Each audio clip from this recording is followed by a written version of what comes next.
Let's start with the big one, the question that keeps us up at night, the one that echoes through human history, whispered around campfires and debated in the halls of science.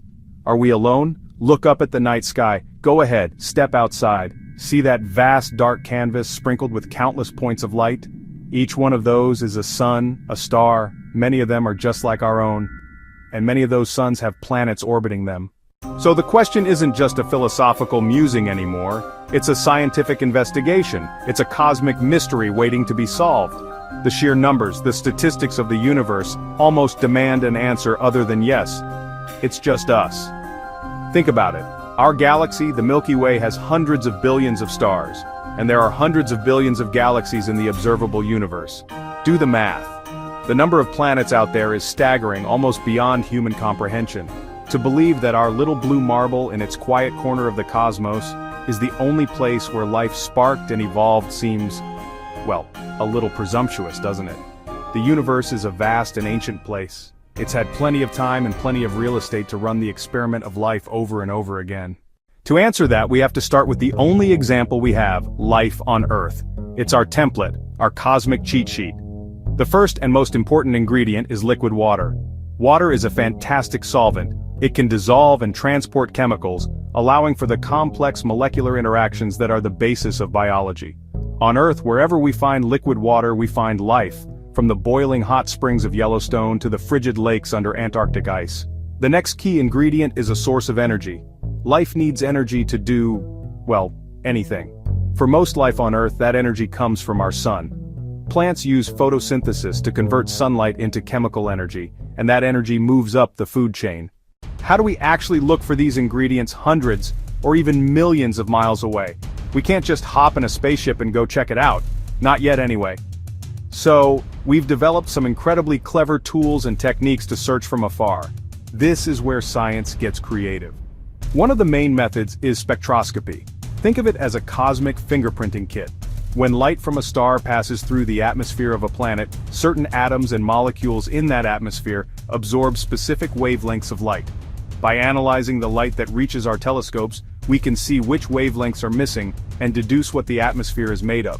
This technique is revolutionary. We can sit here on Earth and figure out if a planet light years away has water vapor, methane, or oxygen in its air.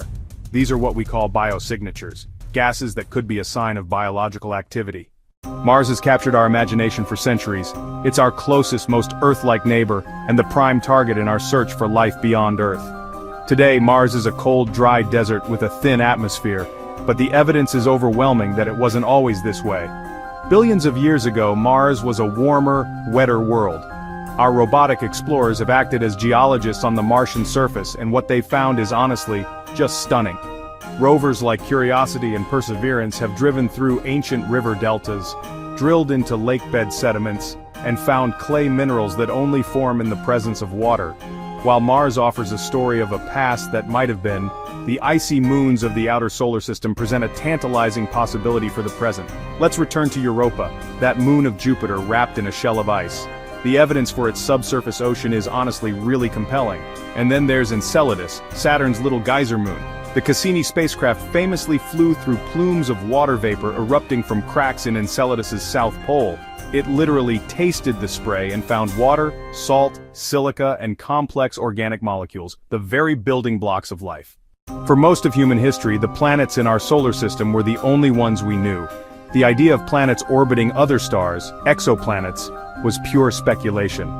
That all changed in the 1990s. The discovery of the first exoplanet orbiting a sun-like star opened the floodgates.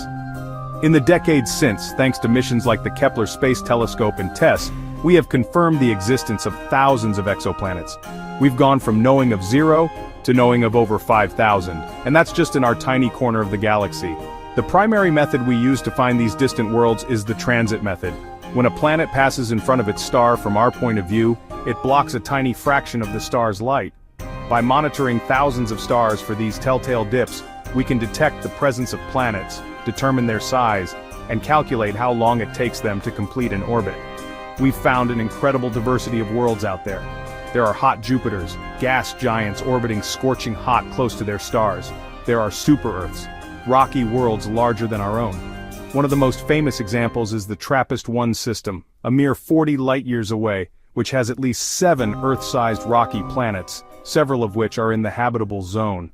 So, we come back to the original question. Are we alone? We don't have the answer yet. But the search itself is transforming us. This quest is one of the most powerful drivers of scientific and technological advancement. The search for extraterrestrial life is a fundamentally hopeful and unifying endeavor. It doesn't belong to one country or one group of people, it belongs to all of humanity. Finding life, or even just continuing the search, reminds us that we are all crew members on this tiny spaceship called Earth, hurtling through the cosmic ocean together. The discovery of life, even simple microbial life, would force a profound re-evaluation of our place in the universe. It would be a lesson in humility. It would show us that we are not the pinnacle of creation but just one branch on a vast cosmic tree of life. Ultimately, we search because it's in our nature to explore. We are a curious species. We climb the highest mountains, we dive to the deepest oceans, and we reach for the stars. The question, are we alone, is the ultimate expression of that exploratory spirit. The universe is under no obligation to give us an answer, but the act of asking, the journey of searching, is what makes us human. And so we will continue to listen, to look, and to wonder, driven by the hope that one day, we might find that we are not alone in this vast and beautiful cosmos.